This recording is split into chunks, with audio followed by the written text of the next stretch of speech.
গত ২৪ ঘন্টায় ডেঙ্গুতে সর্বোচ্চ ১২ জনের মৃত্যু হয়েছে আর হাসপাতালে ভর্তি হয়েছে ৭৪০ রোগী।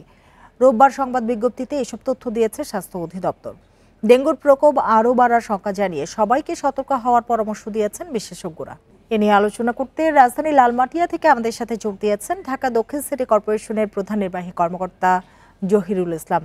জনাব জহিরুল ইসলাম, আপনাকে স্বাগত জানাচ্ছি ইন্ডিপেন্ডেন্ট টেলিভিশনে। যেটি জানতে চাই যে ডেঙ্গু পরিস্থিতি যে ভয়াবহ হবে তা কি সিটি কর্পোরেশন জানতো না? কি ধরনের পদক্ষেপ নিয়েছে? ধন্যবাদ এনটিভি কে।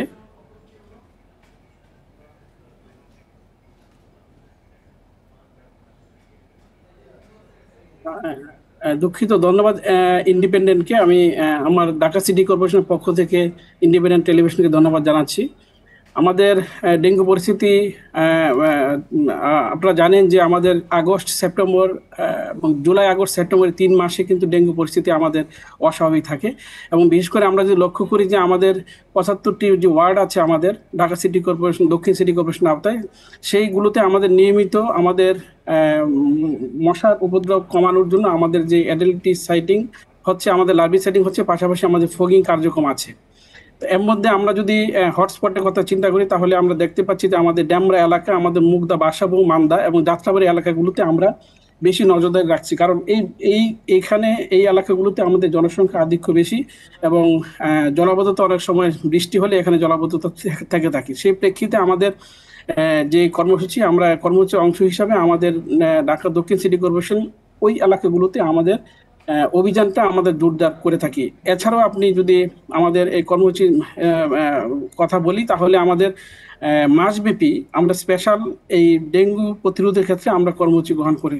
জি, সেক্ষেত্রে একটু জানতে চাই অক্টোবর মাসে কোনো কর্মসূচি রয়েছে কিনা সিটি কর্পোরেশনের, আর বাসাবাড়িতে অভিযান কি চলছে নাকি বন্ধ?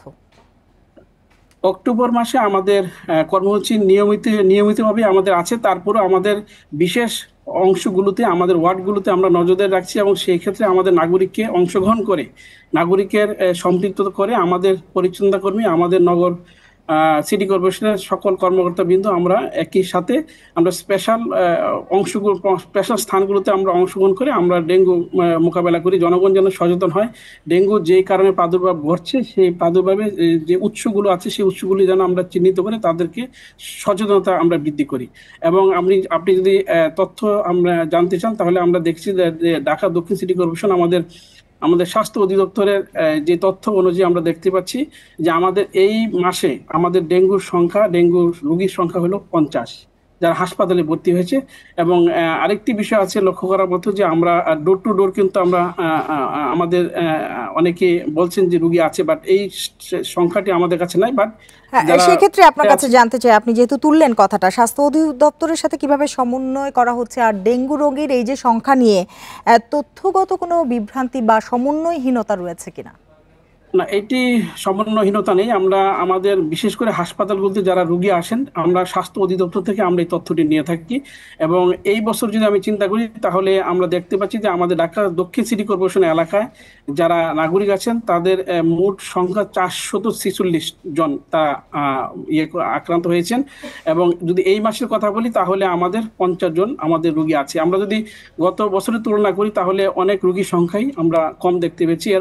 এর কারণ হলো যে আমরা যে বিশেষভাবে আমরা বিভিন্ন ওয়ার্ডগুলোতে এবং হটস্পট এরিয়াগুলোতে আমরা অভিযান চালাচ্ছি, মানুষকে সচেতনতা করছি এবং আমাদের যে মশক নিধনের কর্মসূচি আছে সেই কর্মসূচিগুলিকে আমরা জোরালো করছি।